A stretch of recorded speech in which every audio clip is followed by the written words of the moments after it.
মিনিটের অপারেশন, ছক কষে 1 মিনিটেই অপারেশন। সামনে বাধা থাকায় আটকায় চন্দ্রনাথের গাড়ি। সিসি ক্যামেরার ফুটেজ আপনাদের সামনে তুলে ধরেছি, দেখুন আততায়ের গাড়ি। এবং এরপর দেখা যাচ্ছে চন্দ্রনাথ রথ তার গাড়ি এগোচ্ছে, সামনে বাধা থাকায় গাড়ি দাঁড়িয়ে যায়। যে ছবি এই মুহূর্তে দেখছেন আপনারা, সিসি ক্যামেরার ফুটেজ, ঘটনার মুহূর্তের ছবি দেখাচ্ছি আপনাদের।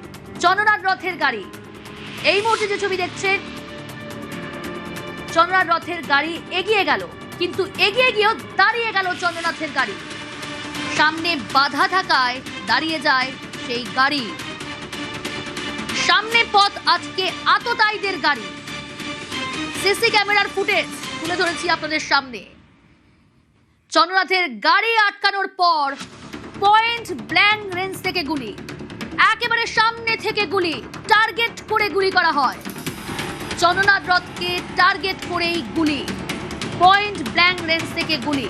সিসি ক্যামেরার ফুটেজে একেবারে প্রকাশ্যে ফায়ারিং এর মুহূর্ত দেখাচ্ছি, সেই সিসি ক্যামেরার ফুটেজ, ঘটনার মুহূর্তের ফুটেজ দেখছেন আপনারা। চন্দ্রনাথ রথের গাড়ি এগিয়ে যায়, তারপর সামনে বাধা থাকায় দাঁড়িয়ে পড়ে, আততায়ীদের গাড়ি আটকে দেয়, পথ আটকায়। আর এবার যে ছবি দেখছেন, শুট আউটের ছবি, শুট আউটের মুহূর্ত।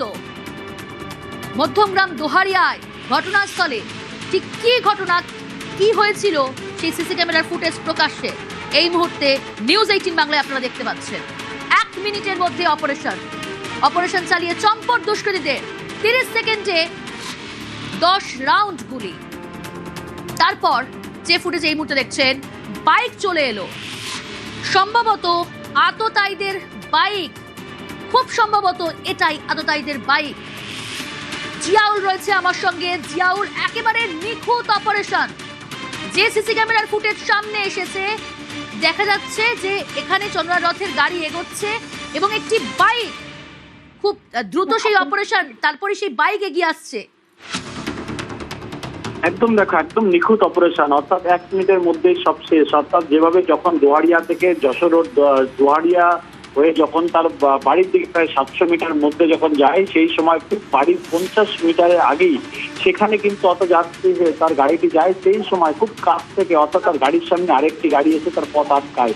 এবং পথ আটকানোর পরে সেখানে যেমন আততায়ীরা সেখানে উপস্থিত ছিলেন এবং সেখান থেকে খুব কাছ থেকে, অর্থাৎ সামনে পিছনে কোনো রকম গুলি নয়, অর্থাৎ সামনে একেবারে 2 কাঁচে, অর্থাৎ একদিকে চালকের আসন, অন্যদিকে হচ্ছে পাশে যে চন্দ্রনাথ যে পাশে আসনে ছিলেন, সেই 2 আসনের দিক থেকে কিন্তু পরপর গুলি চালানো হয় এবং খুব কাছ থেকে গুলি চালানো হয়।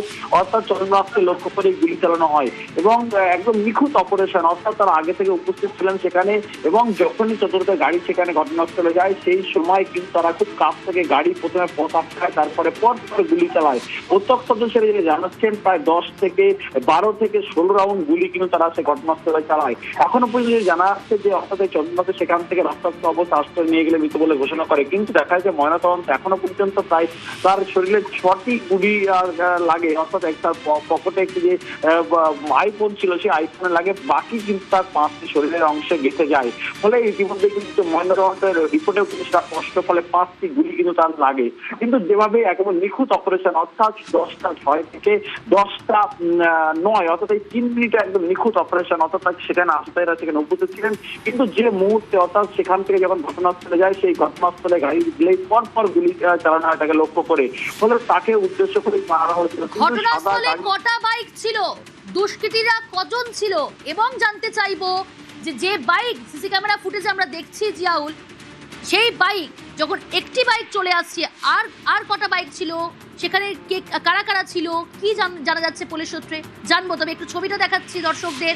সিসি ক্যামেরার ফুটেজ দেখছেন আপনারা নিউজ 18 বাংলায়, যেখানে শুভেন্দু অধিকারীর আত্মসহায়ক চন্দ্রনাথ রথ তার গাড়ি এগোচ্ছে, কিন্তু তার গাড়ির সামনে আটকে দেয় আততায়ীদের গাড়ি এবং সেই গাড়িতে লক্ষ্য করেই পর গুলি দুষ্কৃতীদের।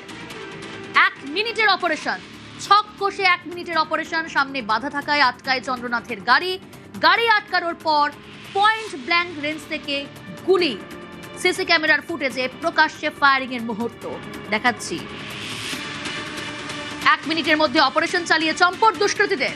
গুলির পর গলি দিয়ে বাইক নিয়ে চম্পট দুষ্কৃতীদের। জিয়াউল রয়েছে। জিয়াউল, যেমনটা বলছিলাম যে একটি বাইক আমরা দেখতে পাচ্ছি যে সেটা এগিয়ে আসছে, কিন্তু আর যে বাইক ছিল, কটা বাইক ছিল, কতজন দুষ্কৃতী ছিল সেখানে, পুলিশ কি জানাচ্ছে? দেখো, পুলিশ সূত্রে এমনটি খবর, ফলে একাধিক দুষ্কৃতী সেখানে আগে থেকে কিন্তু অপেক্ষা করছিলেন। অর্থাৎ এই গাড়িটি যখনই যায় সেই সময় সামনে আরেকটি গাড়ি কিন্তু পথ আটকায়, তারপরেই কিন্তু সেখান থেকে পরপর গুলি চালায়। এবং সিসিটিভি ফুটেজে স্পষ্ট যে একটি গাড়ি কিন্তু বাইকের, সেই গাড়ির পিছনে যাচ্ছিল একটি বাইক, কিন্তু সেই ঘটনার পরেই কিন্তু সেখান থেকে একটি বাইক কিন্তু আবার বেরিয়ে আসে। কিন্তু যখন যায় সেই সময় কিন্তু কোনো হেলমেট ছিল না বা মুখে কাপড় ছিল না, কিন্তু যখন পরবর্তীকালে গাড়িটি বেরিয়ে আসে তখন কিন্তু সেই বাইকের যে দুই আরোহী রয়েছে তাদের কিন্তু মুখে হেলমেট এবং কালো কাপড় রয়েছে। অর্থাৎ একদিকে ওখানে আগে থেকেই অনেক দুষ্কৃতী সেখানে ছিলেন, এবং এই সময় যে সময় গাড়িটি ঢোকে সেই সময় খুব কাছ থেকেই পরপর গুলি চালায়। এবং গুলি চালে যেহেতু আগে থেকেই তারা কিন্তু একই করে গেছে এলাকায়, তখন একাধিক যে রাস্তা রয়েছে সেই রাস্তার সবটাই কিন্তু তারা কিন্তু আগে থেকে রেডি করে গেছে। এবং যে সময় ঘটনা ঘটায় 10:06 নাগাদ, সেই গুলি চালানোর পরে কিন্তু তারা একের পর এক সেই এলাকা থেকে সেখান থেকে চম্পট দেয়। এবং সেই বাইক করেছে সেখান থেকে দোয়ারিয়া হয়ে মধ্যমগ্রাম চৌমাথা হয়ে পরিবারী হয়ে রাজাঘাটের দিকে সেই বাইক যায়। এখনো পর্যন্ত পুলিশ সূত্রে তেমনটি খবর। ফলে একাধিক সিসিটিভি ফুটেজ কিন্তু সংগ্রহ করেছে পুলিশ, 10টার বেশি সিসিটিভি ফুটেজ কিন্তু সেগুলো সংগ্রহ করেছে। ফলে এই ঘটনার সঙ্গে কারা যুক্ত রয়েছে, কেন কি কারণে খুন করা হলো, সবটাই খতিয়ে দেখা হচ্ছে। ইতিমধ্যেই কিন্তু একটি বাইক যেমন করা হয়েছে ঘটনাস্থল থেকে 4 কিলোমিটার দূরে, এবং যে গাড়িটি করে আজবাইরা এসেছিল সেই গাড়িটিও কিন্তু বাজেয়াপ্ত করা হয়েছে, একাধিক ফরেনসিক করা হয়েছে। ফলে কি কারণে অফিসার এখানে এসেছিলেন এবং কি উদ্দেশ্য ছিল, কি এমন শত্রুতা ছিল, কেনই বা এই অফিসারকে খুন করা হলো, এবং সবটাই খতিয়ে দেখা হচ্ছে পুলিশের পক্ষ থেকে। ইতিমধ্যে কিন্তু এখনো পর্যন্ত 3 জনকে কিন্তু জিজ্ঞাসাবাদ হচ্ছে, আটক করা হয়েছে, জিজ্ঞাসাবাদ চালাচ্ছেন।